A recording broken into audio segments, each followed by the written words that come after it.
Today I would like to show you how I make my favorite latte art pattern, which is the Swan latte art. We're going to start by making our basic Swan latte art. Then later we're going to try the 4 different variations of the Swan latte art. In order for you to make a Swan latte art, you need to learn and master the 3 basic latte art patterns, which are the heart, tulip and the Rosetta. Because making a swan is a combination of these 3 basic latte art patterns. To make our basic Swan latte art, the body of the swan is going to be a Rosetta, then the head of the swan is going to be a small heart. We're going to extract our espresso, then steam our milk. Milk steaming is very important. If you're not good in milk steaming, I will link my video about how you can steam milk and create that perfect milk texture for a good latte art. The basic Swan latte art, we start by mixing in our milk into our espresso, creating the base.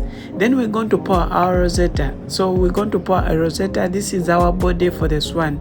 Then we're going to have a slow pour, creating the neck of the swan, and then we're going to end by a small heart, which is the head of our Swan latte. This is how we make our basic Swan latte art. Then after, you can go in for the advanced variations of the Swan latte art. For our second variation of the Swan latte art, this is the inverted tulip Swan latte art. To make the inverted tulip Swan latte art, we're going to first make the inverted tulip. Then we're going to create our head, which is a small heart. The positioning of your cup is the most tricky part. You need to understand how to position your cup to be able to rotate your cup to make the inverted tulip.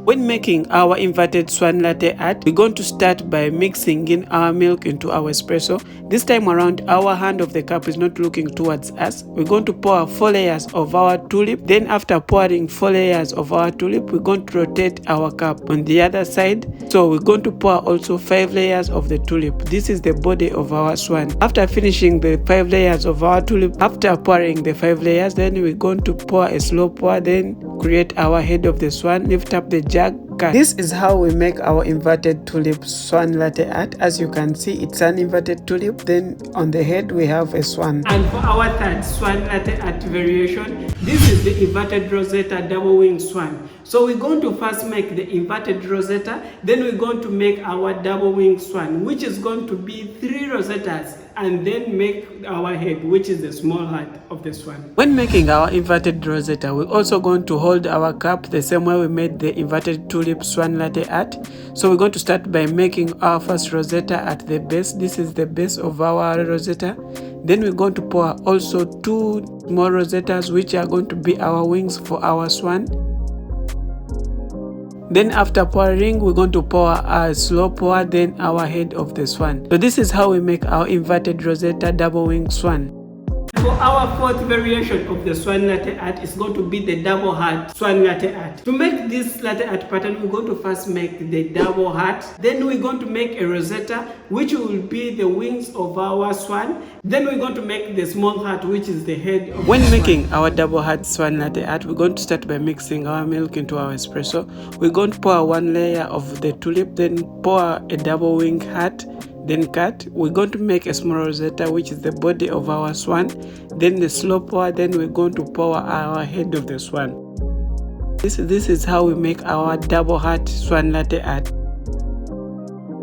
Then the 5th is our tulip double wing Swan latte art. For this pattern, we're going to pour 3 layers of our tulips. We're going to pour 2 small Rosettas, which are the double wings of our swan. Then we're going to end with the small heart, which is our head of our swan. This is the tulip double wing swan. We start by pouring 3 layers of our tulip. This is as the base for our swan. Then we are going to make 2 small Rosettas, which are the double wings of our swan.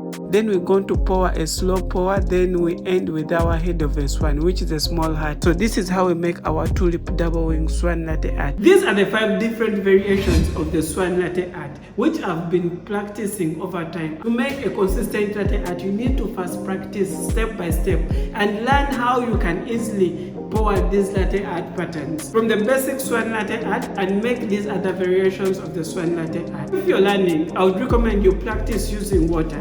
This will help you master the movement whenever you're going to make that Swan latte art, and it will also keep that picture into your mind. This is one of the things that has helped me. So when you're making it with milk and espresso, it will be very easy for you. Your hand will be flexible enough so that you can create the best pattern when you're making this Swan latte. As a barista, you should understand understand, making latte art is a bonus to your cup of coffee. I would recommend you check out this of my videos. This, it's about how you can make the perfect heart, and this one is also about how you can make the basic tulip.